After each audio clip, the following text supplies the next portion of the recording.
We're turning now here to another topic on Live Impact News because we like to check in every single day here with Panthers as we look ahead very anxiously to the start of the season. We've got our Nick Carboni here joining us. Sports Director Carboni is going to give us an update on the training camp situation today. Obviously coming off of a game that the Panthers didn't win, but we saw some bright spots. Yeah, final score 30-10 against the Browns. I put some stock into that, but that's more stock on the depth, the defensive backups, and reserves. But the most important thing was how Bryce Young looked, and how Bryce Young looked was how Bryce Young looked in Atlanta to close last season. Had the first drive stymied by a sack. They had a backup guard in there that let some pressure through, so they had to punt.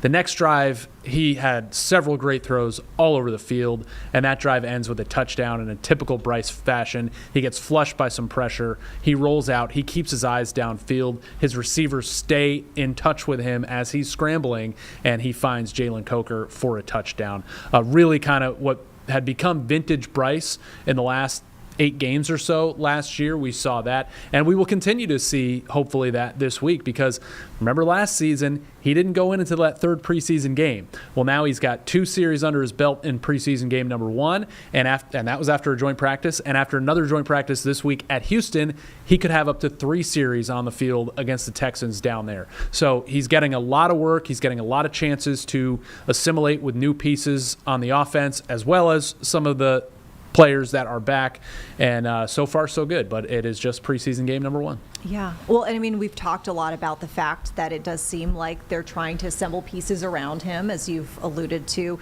What can you tell us about, the wide receiver discussions? That continues to be the most intriguing storyline this training camp, because you've got all of these players who could theoretically make this team or most teams in the NFL. You bring back Adam Thielen for a 3rd season in Carolina. He's been their best receiver over those couple of years. You draft Tatairo McMillan, 2nd straight year with the number 1 drafted wide receiver, Xavier Legette, last year. You bring back Jalen Coker, undrafted rookie from last season, who was the 2nd leading receiver on the team. You draft Jimmy Horn in the 6th round, really potential pack player out of Colorado. You bring in Hunter Renfrow, who we couldn't stop talking about the first week and a half of camp, sat out about a week or so with a hamstring injury, but was back today. So he's there to still try and reclaim his spot on the 53-man roster. David Moore last year was a guy that Bryce Young relied upon heavily.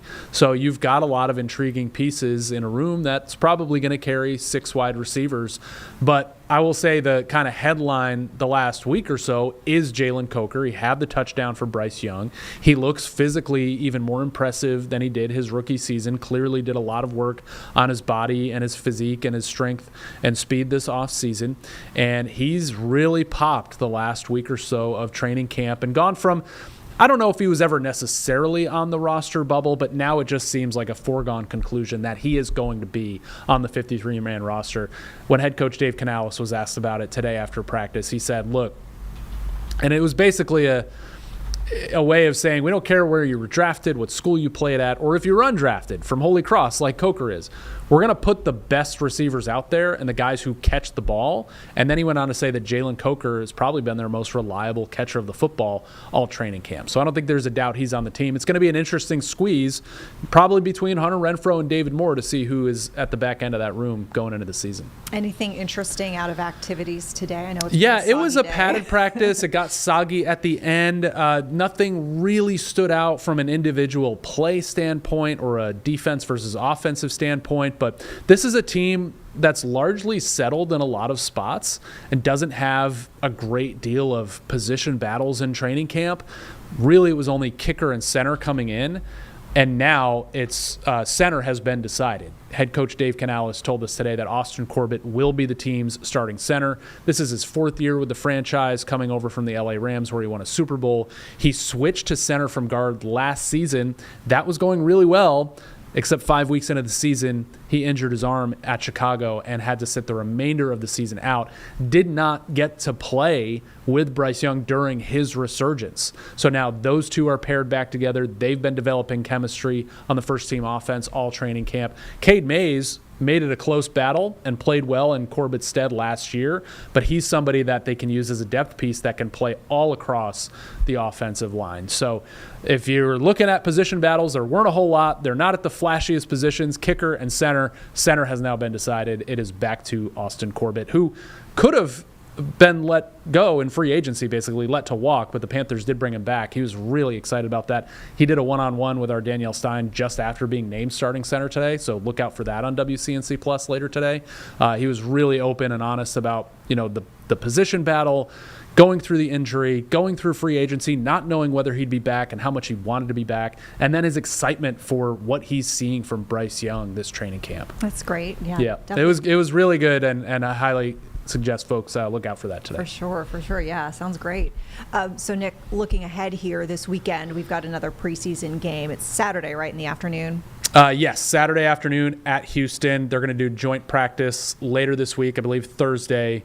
So similar to what they did here in Charlotte. There weren't any fights between the Panthers and Browns during practice. There was during the game Friday night. Xavier Legette got ejected, and he's another interesting topic in that wide receiver room. But yeah, it's going to be another interesting and longer extended look at Bryce Young, and it'll be the last look. He will not play in that third preseason game.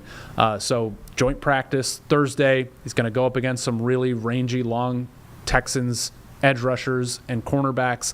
And then I'm not sure what the Texans' plans are with their starters for Saturday afternoon, but we're going to see Young possibly 3 series. We just played 2 this last week. Okay.